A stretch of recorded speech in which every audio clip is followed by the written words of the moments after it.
জীবনে এমন কিছু মানুষ দেখেছি যারা তাদের কষ্টের দিনগুলিতে যতটা নম্র ছিল, তারা সুখের দিনগুলিতে তার চেয়ে বেশি অহংকারী হয়ে যেত। তারা হয়তো জানে না আল্লাহ তাআলা শুধু দুঃখ কষ্ট দ্বারাই পরীক্ষা করেন না, সুখ দিয়েও পরীক্ষা করেন।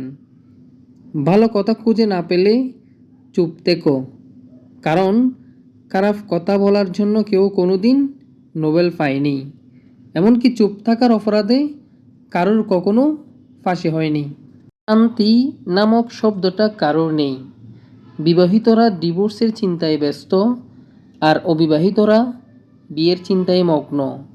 বাচ্চাদের তাড়াতাড়ি বড় হওয়ার চিন্তা, আর বড়দের শৈশবে ফিরে যাওয়ার আকুতি।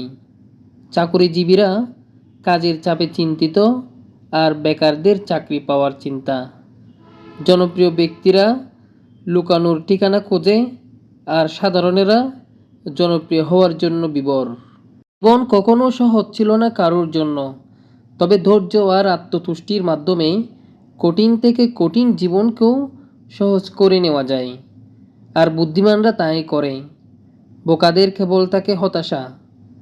ছেলে আর মেয়ে ফ্রেন্ড হয় না, হয় না মানে হয় না, কারণ দুজনের কেউ না কেউ মায়ায় শতভাগ জড়াবে। কেউ প্রকাশ করে, কেউ করে না। এরা সুযোগের অভাবে সবাই ফেরেশতা।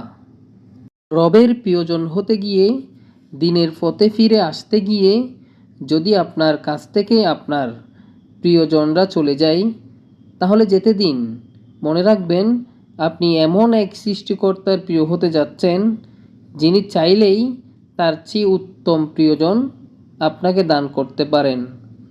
মানুষ খালি হাতে আসে, তারপর দুনিয়ায় সব কিছু পেতে চায়, তারপর সব কিছু ছেড়ে খালি হাতে চলে যায়, তারপর সব কিছুর জন্য হিসাবের মুখোমুখি হয়।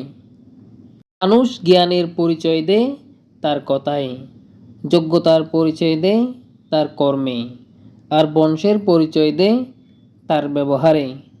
কোনো ব্যক্তির সরল মনোভাব কখনোই তার দুর্বলতা নয়, এটি একটি সুন্দর স্বভাব, যা একটি উন্নত মনের পরিচয় বহন করে। নিজের জন্য একটু স্বার্থপর হওয়া ভালো, কারণ নিজের ভালো নিজেকেই ভাবতে হয়। ভিডিওটি ভালো লাগলে একটি লাইক দিবেন প্লিজ।